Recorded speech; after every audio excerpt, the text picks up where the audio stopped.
Hey everybody, it's Ron from Pick Dawgz, and this is Ron's Rundown. We're going to go over the MLB game scheduled for Tuesday, September 19th, 2023. Now, if you like what you see, make sure to give this video a big thumbs up and subscribe to our channel. Don't forget to put your baseball picks in the comments section below. And if you're looking for my best bets, including my $19 rundown best bet, you can find those at the premium picks tab at pickdawgz.com. Alrighty, let's get into it. Here are the games for Tuesday in Major League Baseball. First up, the Toronto Blue Jays taking on the New York Yankees. Yusei Kikuchi and Clark Schmidt are your starters. And the Blue Jays right in the mix in the American League wildcard race, while the Yankees probably going to be eliminated from playoff contention pretty soon. But I think the Yankees look to play the role of spoiler in this game, as Clark Schmidt's given up 3 earned runs or fewer in each of his last 5 starts. He's been a lot better at home this season, believe it or not, at Yankee Stadium with a sub-4 ERA there. And the Yankees' bats have been able to get to lefties, overall this season, certainly in the last 30 days, where the Yankees are top 10 in baseball in OPS and number 1 in baseball in isolated power, with a high walk rate to go with it. Yusei Kikuchi not really in the best of form. We saw him give up 6 earned runs his last start against the Rangers in a blowout 10-0 loss. A couple of starts back against the Guardians, gave up 4 more runs. He's been giving up a lot of home runs as well. Give me the Yankees here on the money line at Yankee Stadium. Next up, the Los Angeles Angels taking on the Tampa Bay Rays. Patrick Sandoval and Taj Bradley are your starters. Yeah, I like what I saw from Bradley in the beginning of his outing against the Twins last time out. He struggled more towards the middle innings, and he finished with giving up 4 earned runs and 2 home runs. But the Rays still won that game in the end. Bradley had 7 strikeouts in those 4 2/3 innings. And Bradley, the Rays have won his last 3 starts now. I think they win this game and cover the run line. Patrick Sandoval's had control issues this season. No walks his last start, but overall 66 walks given up in 136.2 innings. And the Rays in the last month, a 10% walk percentage as a team against lefties, one of the higher ones in baseball with a low strikeout rate to go with it. They should be able to get to Sandoval, but even if they don't get to him, a ton, this Angels bullpen in the last month and overall this season, one of the worst bullpens in baseball. The Rays have a big advantage in this series when it comes to the bullpen. Tampa Bay's bullpen in the last month, a 1.91 ERA and Sierra at 2.72, the best in baseball for both of those statistics by far. Give me the Tampa Bay Rays here laying the 1.5 runs. Next up, the New York Mets taking on the Miami Marlins. We're going to see Joey Lucchesi and Braxton Garrett as your starters. I'm going to go with the over in this game. I think this total set just a little bit too low. I mean, I talked about how Braxton Garrett, who was originally supposed to go on Monday, he has struggled at Lone Depot Park this season with an ERA just below 5 at 4.82. And the Mets have made a lot of improvements against lefties in the last month with top 15 in team OPS, top 10 in isolated power. But Joey Lucchesi also not my favorite option to back. Even though he's got good numbers on paper, 3-0 record, 2.83 ERA looks good, but the expected numbers are not very good. The Marlins, even though they've struggled a bit against lefties in the last month, have hit lefties well overall this season. We know they had a big series offensively against the Braves at Lone Depot this weekend, so I expect some runs in this game. Give me the over here in New York, Miami. Next up, the Chicago White Sox taking on the Washington Nationals. Jose Urena and Jackson Rutledge are your starters. Yeah, I'm going to go with the over again in this matchup, as Jose Urena 0-6 with an 8.48 ERA. He struggled his last game, giving him 6 earned runs and 3 home runs against the Minnesota Twins. He had 8 strikeouts in that game, but before that, his walk-to-strikeout ratio was 16-12 walk-to-strikeout. So he really overall has not had a lot of control this season, gives up a lot of sharp contact.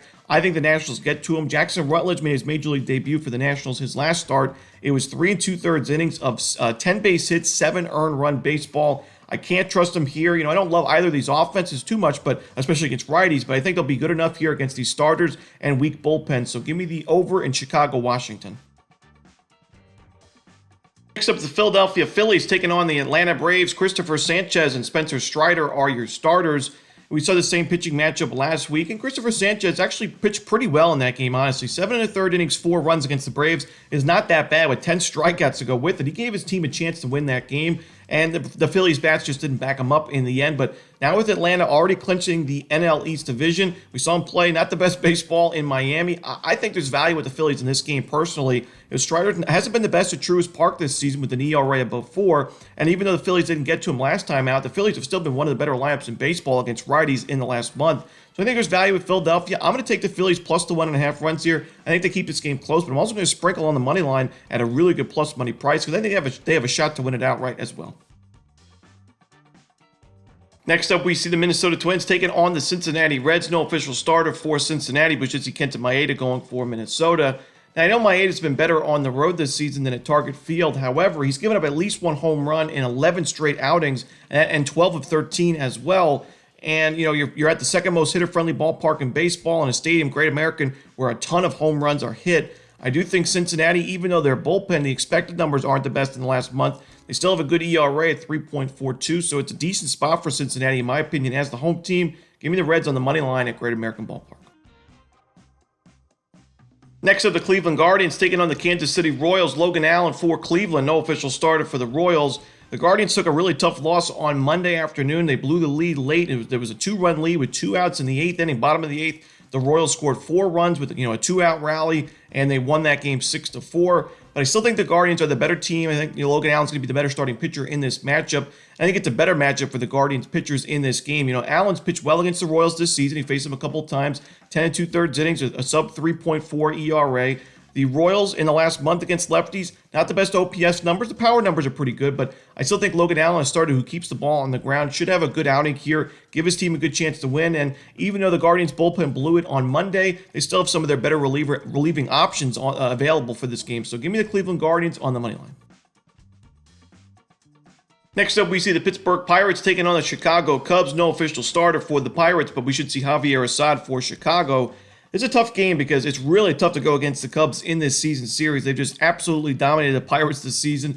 9-1 this season series for Chicago thus far. However, Javier Assad is regressing quite a bit. His ERA is still low at 3.1, and he's having a good season overall, but the expected numbers aren't the best. His expected ERA is above 5 right now, and his last 3 starts in September's first 3 starts of September, all 3 losses for Chicago. His last game was granted at Coors Field, but still 3 1/3 innings, 4 earned runs, and 4 walks. The game before that against the Diamondbacks, 3 earned runs, 7 base hits, and 2 home runs in a 6-2 Cubs loss.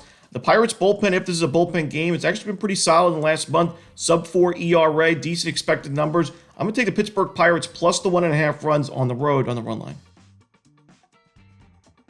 Next up, we see the Milwaukee Brewers taking on the St. Louis Cardinals. No official lineup for this game right now, but so we could see a pitching change. But right now, I'm seeing Adrian Hauser and Drew Rom as the starters.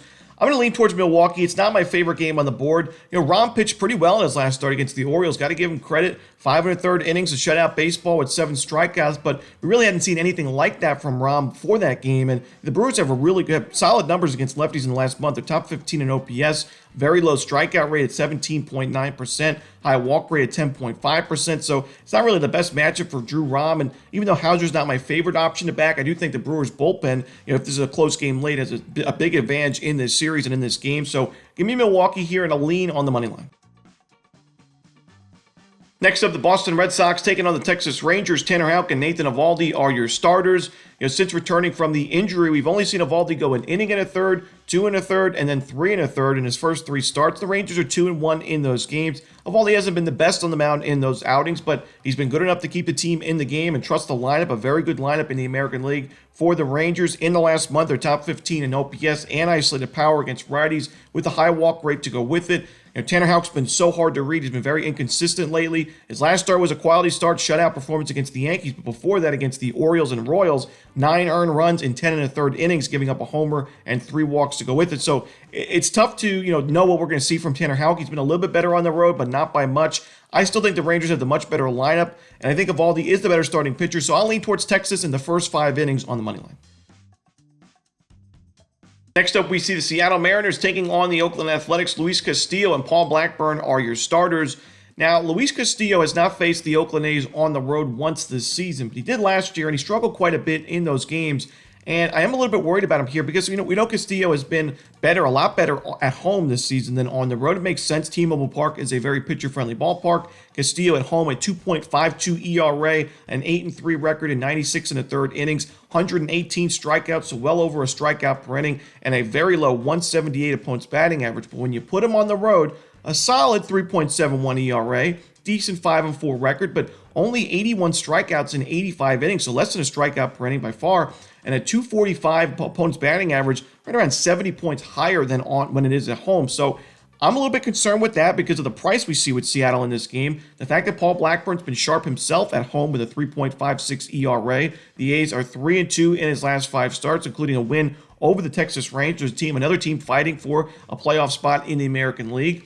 To me, there's value with the Oakland A's in this game. I'm going to take a shot with Oakland plus the 1.5 runs with a sprinkle on the money line.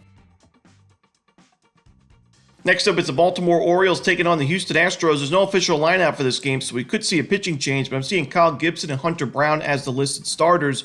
Hunter Brown was not pitching well at Minute Maid Park overall in 2023. However, his last start against the Oakland A's at home, 5 innings of 7 strikeouts, shutout baseball, no base hits given up in that game either. I know that's the Oakland Athletics, one of the worst teams in the league, but it was nice to see Hunter Brown bounce back and give one of his best starts of the season. Now, Kyle Gibson on the other side, even if Brown struggles, I think that the Astros bats will be able to back up Hunter Brown because Gibson's got an ERA just below 5 on the season. You know, he's been a profitable pitcher because his team backs him up, but I still don't love what I'm seeing from him on the mound. He's given up at least 1 home run in 4 straight starts. The control's been off, and now his strikeout number is starting to dip a bit. Only 7 strikeouts in 12 2/3 innings his last 2 games. Give me the Houston Astros on the money line at Minute Maid Park.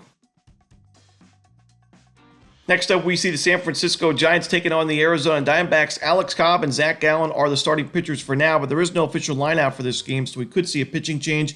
Again, we're going to see a lot of that as we near the end of the regular season. Some teams don't announce a starting pitcher the night before. Some teams scratch their listed starting pitchers. So, we'll have to just, get through it together. But Alex Cobb, Zach Gallen, if this is the matchup, Gallen's been a lot better at home this season. We find him home in this matchup. He's 11-2 with a 2.18 ERA at home. Alex Cobb, same thing. He's been a lot better at home this year. Unfortunately for him and the Giants, he's on the road in this matchup where he has an ERA at above 5 at 5.26. We know the start of the second half was not good for Arizona, but they improved as the second half went along, and now they're 7 games above 500 going into Tuesday. They're playing pretty well at home this year. The Giants have not been a very good road team, one of the worst road teams among the winning teams in the National League. So I'm going to take the Arizona Diamondbacks here on the money line at home. Next up, we see the Colorado Rockies taking on the San Diego Padres. Blake Snell for San Diego, no official starter for Colorado. To me, in my opinion, I think it's a 2-man race for the Cy Young winner in the National League, and I think it's Justin Steele and Blake Snell. And I think Blake Snell deserves the Cy Young right now. We'll see how he finishes the season, but he's got a 14-9 record. Win-loss doesn't matter, but a 2.43 ERA and a 217 strikeouts in 167 innings of work. He's certainly been the best starting pitcher in the second half of the season, and the Padres have actually won a lot of his games despite being a losing team with a losing record. Snell has a really good matchup here to boost some of those numbers, earn some more strikeouts, and lower that ERA, and potentially earn another W. As Snell is facing a Rockies team, and we know it's not done well offensively on the road, especially against left-handed pitching in the last month. The Rockies in the bottom 10 in team OPS and ISO. I think Snell delivers 6-7 really strong innings. The Rockies bullpen, if it's a bullpen game, in the last month, an ERA just below 7, the worst Sierra in baseball, so the Padres should be able to score for Snell. Give me the San Diego Padres laying the 1.5 runs at home. And that's it. Those are the games for Tuesday in baseball. Hope you enjoyed this video. If you did, don't forget to hit that like button and subscribe. And don't forget to put your baseball picks in the comments section below. Again, if you're looking for my best bets, you can find those at Pick Dawgz Premium. As always, this is Ron Romanelli. Good luck.